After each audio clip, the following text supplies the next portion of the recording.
জয় গৌর, জয় নিতাই। আজ 19শে আশ্বিন 1432, 6ই অক্টোবর 2025, সোমবার, কোজাগরী লক্ষ্মী পূজা। আজ আমি শ্রী চৈতন্য চরিতামৃত পাঠ করছি। আজ আমি পাঠ করছি শ্রী চৈতন্য চরিতামৃতের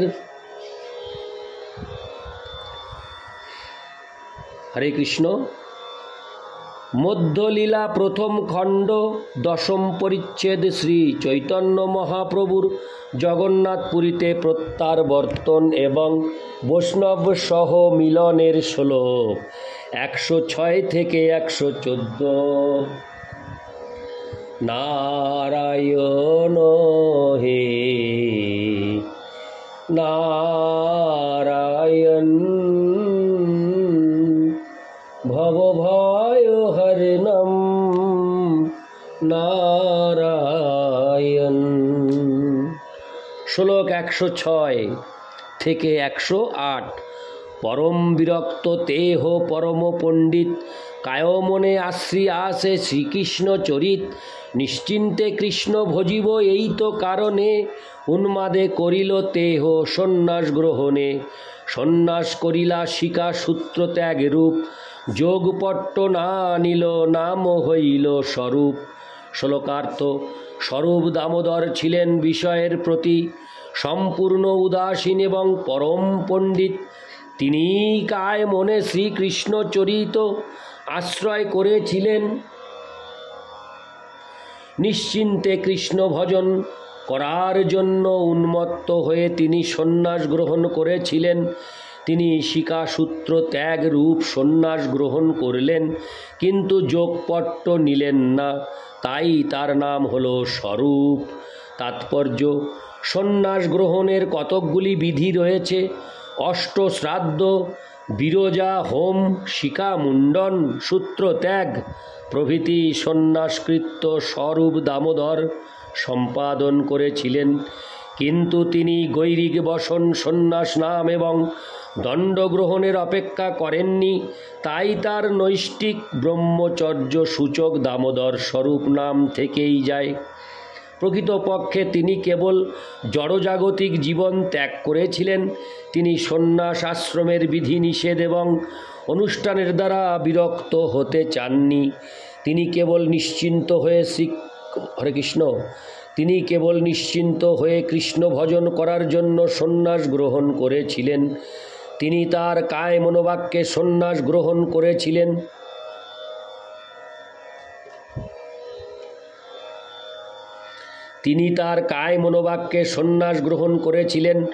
সন্ন্যাস আশ্রমের অনুষ্ঠানগুলির প্রতি তিনি উদাসীন ছিলেন। সন্ন্যাস গ্রহণ করার অর্থ কোনো কিছু না করা নয়, পক্ষান্তরে সর্বতোভাবে পরমেশ্বর ভগবানের সেবা করা। কেউ যখন সেই স্তরে উন্নীত হয়ে পরমেশ্বর ভগবানের সেবা করার চেষ্টা করেন, তখন তিনি সন্ন্যাসী এবং যোগী উভয়ই। সেই কথা ভগবদ্গীতায় 6:1 ভগবান বলেছেন, অনাশ্রিত কর্মফলং কার্যং কর্ম করতি যঃ স সন্ন্যাসী চ যোগী চ ন নিরগ্ন চাক্রিয়। হরে কৃষ্ণ। নিরগ্নির্ন চাক্রিয়।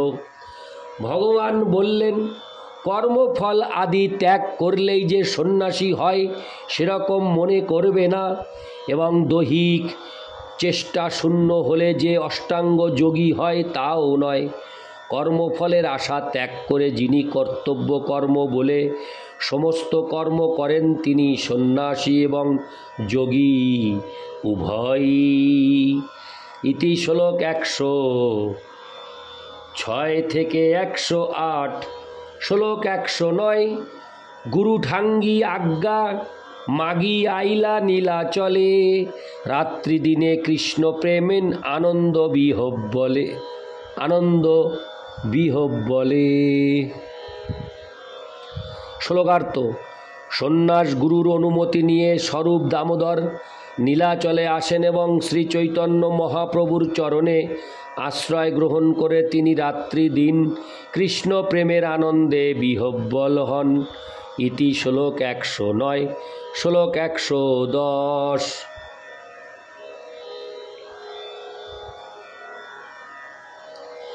পাণ্ডিত্যের অবধি বাক্য নাহি কারো শনে, নির্জনে রহয়ে লোক সব নাহি জানে।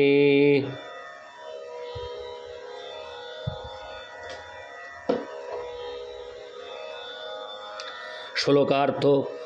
স্বরূপ দামোদর ছিলেন পাণ্ডিত্যের অবধি, অর্থাৎ তার মতো এত বড় পণ্ডিত আর কেউ ছিলেন না, কিন্তু তিনি কারোর সঙ্গে বাক্যালাপ করতেন না। তিনি একটি নির্জন স্থানে থাকতেন এবং লোকেরা তার উপস্থিতি অনুভব করতে পারত না। ইতি শ্লোক 110। শ্লোক 111। কৃষ্ণ রস তত্ত্ববেত্তা দেহ প্রেমরূপ, সাক্ষাৎ মহাপ্রভুর দ্বিতীয় স্বরূপ। শ্লোকার্থ।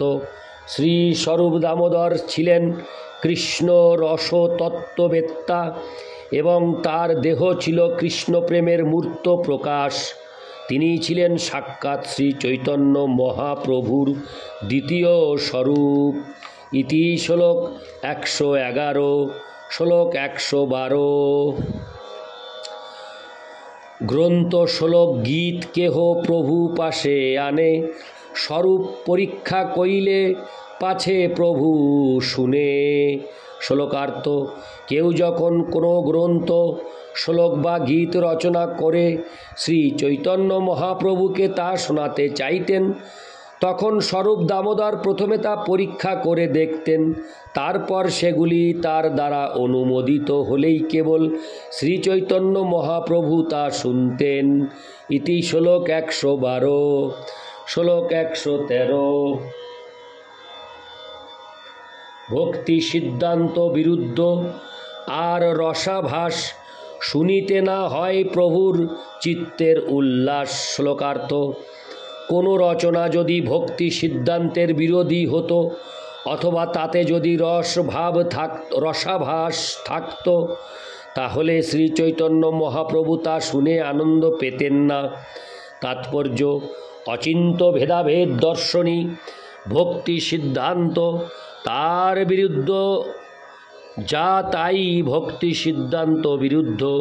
রসাভাস শব্দটির অর্থ হচ্ছে রসের মতো বলে মনে হলেও তা, হরে কৃষ্ণ, মনে হলেও যা রস নয়। এই দুই প্রকার অভক্তি থেকে আমাদের দূরে থাকা কর্তব্য। ভগবত ভক্তির প্রতিবন্ধক এই দুইটি বস্তুই মায়াবাদীদের সঙ্গে অঙ্গাঙ্গিভাবে জড়িত। মায়াবাদ আদি ভক্তি সিদ্ধান্ত বিরুদ্ধ বাক্য শুনলে জীবের পতন হয়। রসাভাস আলোচনা করতে করতে প্রাকৃত সহজিয়া বাউল ও জড় বেশে আসক্ত হয়ে পড়ে। এই দোষে যারা দূষিত তাদের সঙ্গ করতে নিষেধ করে শ্রী চৈতন্য মহাপ্রভু ভক্তি সিদ্ধান্ত বিরুদ্ধ ও রসাভাসকে দূরে রাখার কথা নির্দেশ করেছেন। ইতি শ্লোক 113। শ্লোক 114।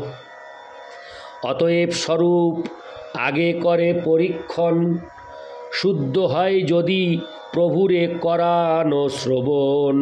শ্লোকার্থ। তাই স্বরূপ দামোদর গোস্বামী প্রথমে সমস্ত রচনাগুলির সিদ্ধান্ত ও শুদ্ধতা পরীক্ষা করে দেখতেন এবং শুদ্ধ হলেই কেবল সেইগুলি শ্রী চৈতন্য মহাপ্রভুকে শোনানো হতো। তাৎপর্য: শিল ভক্তি সিদ্ধান্ত সরস্বতী ঠাকুর বলেছেন, যাতে কৃষ্ণ ভজনের ব্যাঘাত হয় সেই সমস্ত সিদ্ধান্তই ভক্তি বিরুদ্ধ, সুতরাং অশুদ্ধ। শুদ্ধ ভক্তরা কখনোই সেই প্রকার অশুদ্ধ সিদ্ধান্তকে অনুমোদন করতে পারেন না। অভক্তরাই কেবল রসাভাস এবং ভক্তি সিদ্ধান্ত বিরুদ্ধ মতবাদ অনুমোদন করে। এই সমস্ত অপসিদ্ধান্ত অনুমোদনকারী কপট ভক্তকে কখনোই শুদ্ধ ভক্ত বলে মনে করা উচিত নয়। অশুদ্ধ সিদ্ধান্ত বা রসাভাস পুষ্ট হয়ে যে সমস্ত কুমত আজ জগতে প্রচলিত হয়েছে, লোকাপেক্ষাযুক্ত হয়ে সাধারণের কাছে আদর লাভ করার জন্য যারা ভক্তি বিরোধী অসৎ সিদ্ধান্তকে আদর করে তারা গৌরগণ বলে অভিমান করলেও শ্রী স্বরূপ দামোদর গোস্বামী তাদের গৌড়ীয় বৈষ্ণব বলে স্বীকার করেন না এবং শ্রী চৈতন্য মহাপ্রভুর কাছে যেতে দেন না। ইতি শ্লোক 114। নারায়ণ হে নারায়ণ ভবভয় হরণম নারায়ণ।